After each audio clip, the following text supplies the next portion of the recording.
अस्सलाम वालेकुम स्टूडेंट। आज का हमारा जो टॉपिक है रेस्पिरेटरी सिस्टम है।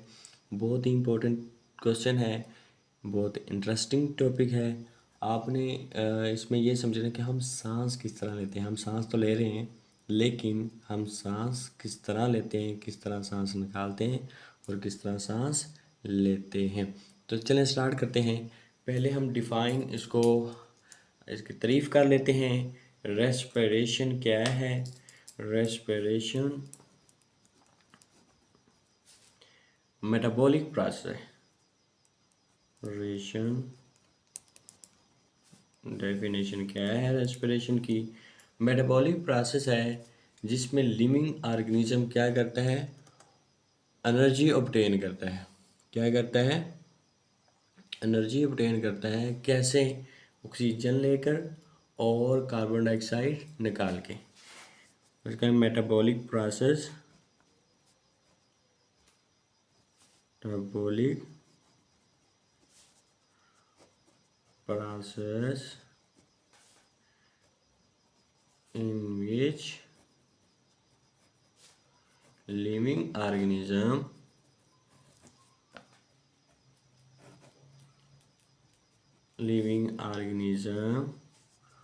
obtain energy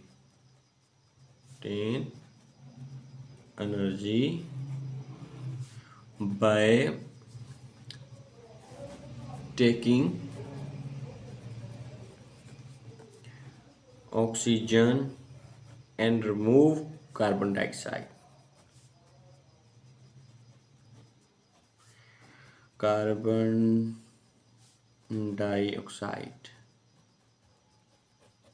ठीक है। यानी कि रेस्पिरेशन अमल ऐसा है जिसमें मेटाबॉलिक प्रोसेस होता है। कैसे? हम ऑक्सीजन तो ले लेते हैं और कार्बन डाइऑक्साइड को निकाल देते हैं। तो इस अमल को हम क्या कहेंगे? रेस्पिरेशन कहेंगे। क्या कहेंगे?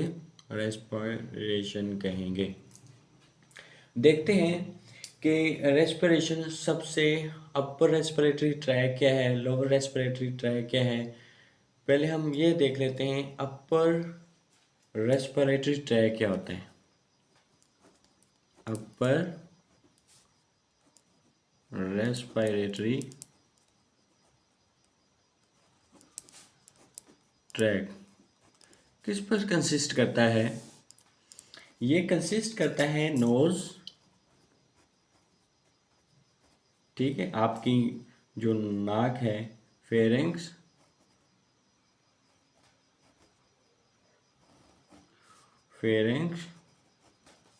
नंबर 2 पे फेरिंग्स मतलब इसमें हवा की भी नाली आ जाएगी, दूसरी खाने की भी नाली आ जाएगी, ट्यूब लेरिंग्स आ जाएगी। ठीक है, इसको आप थ्रोट भी कह सकते हो। क्या? थ्रोट, गला, O8 थ्रोट। और उसके बाद वो कहता है कि ये तो अपर रेस्पिरेटरी ट्रैक है। लोअर रेस्पिरेटरी ट्रैक क्या होगा? लोअर रेस्पिरेटरी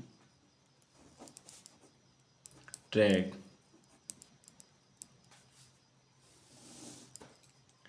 इसमें कौन कौन से ऐसे जो पार्ट्स हैं रेस्पिरेटरी सिस्टम के अंदर आते हैं, कौन कौन से होंगे? नंबर 1 पे इसमें आ जाएगा लेरिंग्स।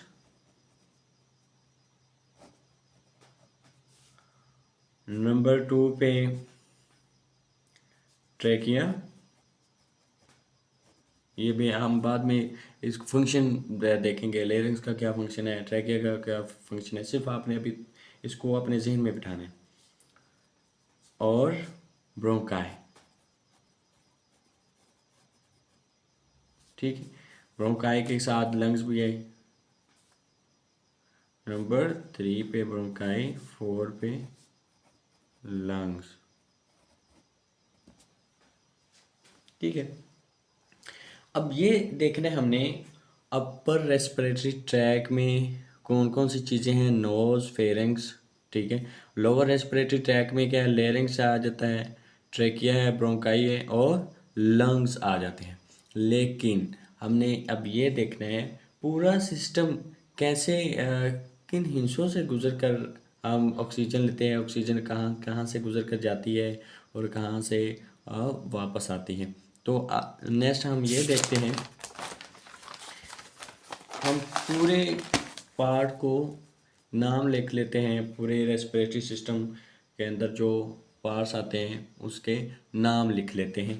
नंबर 1 पे हम लिख लेंगे वन नेजल पैसेज, नेजल। इससे ये होगा कि आपके जहन में चीज़ें बैठ जाएंगी। नंबर 2 पे माउथ। नंबर 3 पे आ जाएगा फेरेंक्स।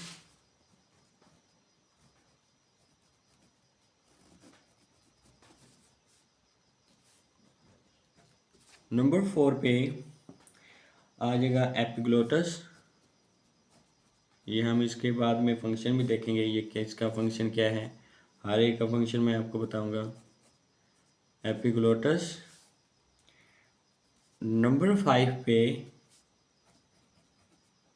लेरिंक्स। नंबर 6 पे ट्रैकिया, इसका फंक्शन भी दूसरे तो इसी है। माउथ का क्या है, नेजल पैसेज का क्या है, इससे नाक से हवा जाती है, फिर उसके बाद माउथ के बाद फेरिंग्स, फेरिंग्स के बाद एपिग्लोटस, एपिग्लोटस के बाद लेरिंग्स, फिर उसके बाद ट्रेकिया के अंदर आ जाती है। सेमन है, सेमन कौन सा है ये, इसके कितने राइट जो लंग है, राइट लंग, इसके 3 लूब होते हैं। कौन कौन से 3 लूब? नंबर 7 पे मैं ये आपको बता रहा हूँ।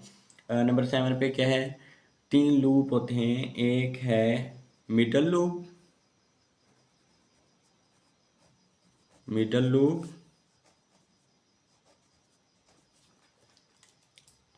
और दूसरा कौन सा है,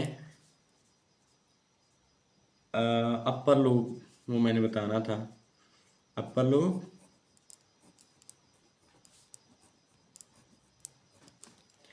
नंबर 3 पे लोअर लूप।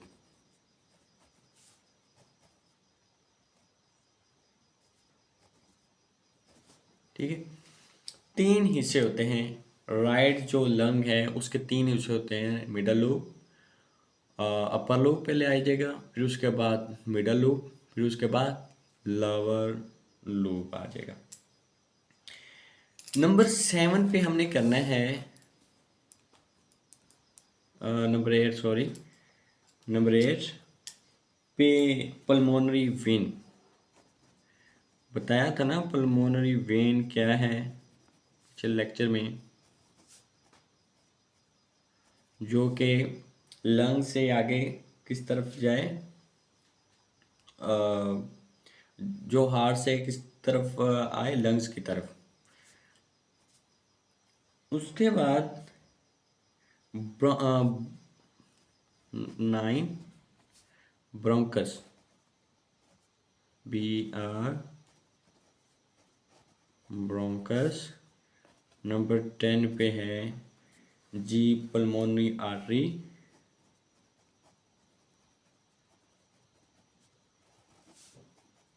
आर्टरी।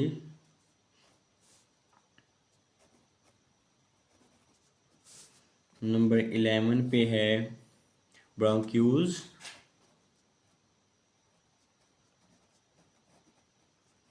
ब्रोंक्यूल्स।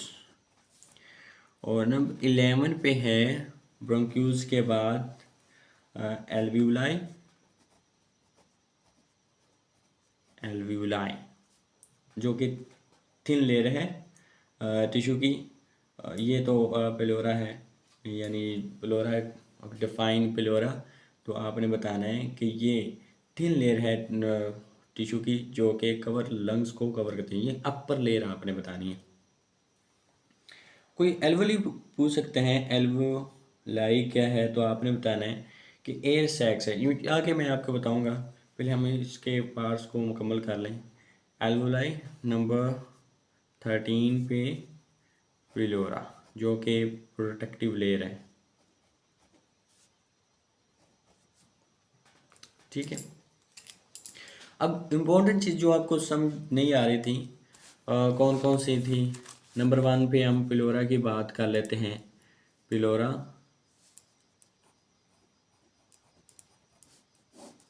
ये क्या है, वो कहता है कि थिन लेयर है, थिन लेयर टिश्यू की, thin layer of tissue that cover the lungs। ठीक है, डेफिनेशन आपने ये बतानी है कि जो अपर लेयर होती है जो कि कवर करती है लंग्स को, उसको हम क्या कहेंगे, पेलोरा कहेंगे। नंबर 2 पे हम आपको समझ किसकी नहीं आई थी, ब्रोंक्यूल्स की, ब्रोंक्यूल्स की समझ नहीं आई। तो ब्रोंक्यूल्स क्या है, tiny branch of air tubule, tiny branches of air tubule, air tubules। ठीक है, ट्यूब भी कह सकते हैं, ट्यूब, ये ब्रोंक्यूल्स है। अब एल्वुलाई क्या है, उसको डिफाइन कर लेते हैं। ये एक सारा रेस्पिरेटरी सिस्टम में आता है, आपको याद होना चाहिए। एल्वुलाई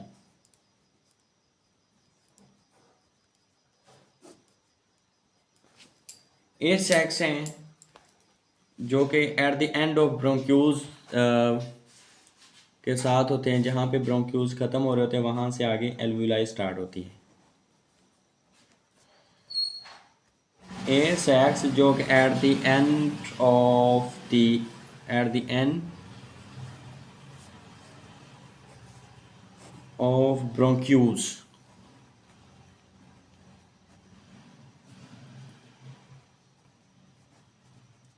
ठीक है।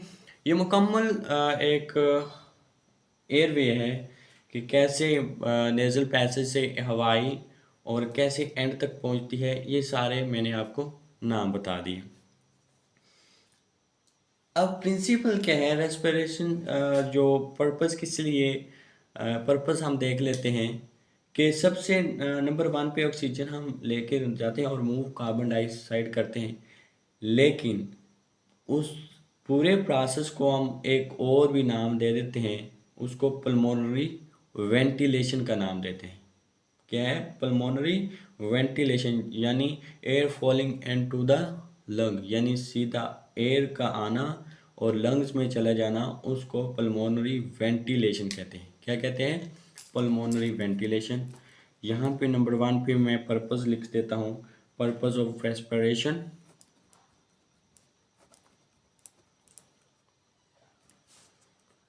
Of respiration.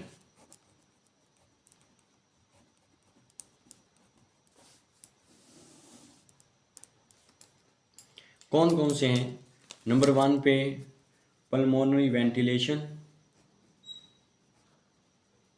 पल्मोनरी वेंटिलेशन,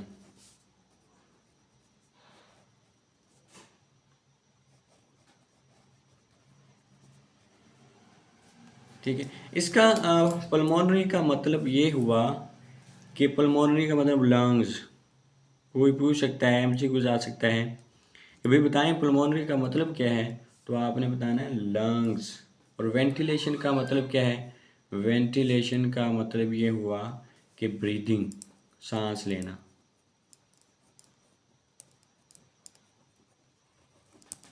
ठीक है, एक और डिस्टिंग्विश मैं करता हूँ कि इंस्पिरेशन को यहाँ पे ये टॉपिक स्टार्ट करने से पहले जो कि पर्पस ऑफ रेस्पिरेशन है, इसको अभी मैं स्टार्ट ही कर रहा हूँ। यहाँ पे एक लफ्ज़ आएगा इंस्पायरेशन, उसका मतलब है ऑक्सीजन को लंग्स के अंदर लेके जाना। इंस्पायरेशन इसको हम कहेंगे इनफ्लो। ठीक है। और दूसरा एक्सपायरेशन,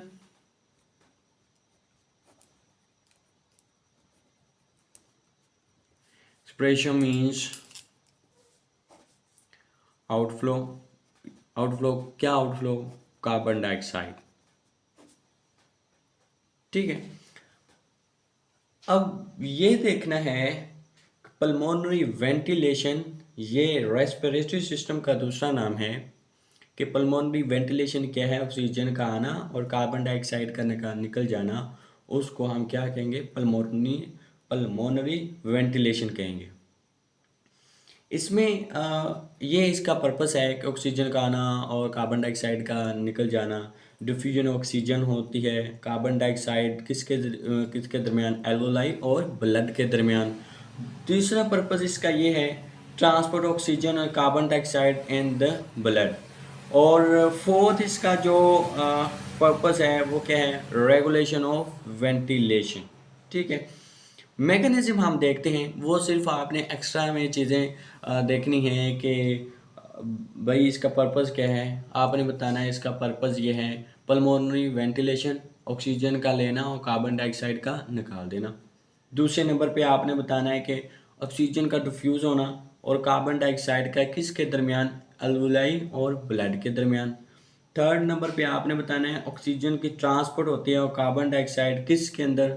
ब्लड के अंदर, फ्लूइड के अंदर भी होती है। और फोर्थ नंबर पे आपने बताना है रेगुलेशन ऑफ द वेंटिलेशन। वही चीज़, सेम वही चीज़ कह रहे हैं, रेगुलेशन, रद्दो बदल, ऑक्सीजन का आना और कार्बन डाइऑक्साइड का निकाल देना। ठीक है। मैकेनिज़्म मैं इंशाल्लाह नेक्स्ट लेक्चर में अपलोड करूँगा। आई होप कि आपको समझ आ गई होगी। अल्लाह हाफिज़।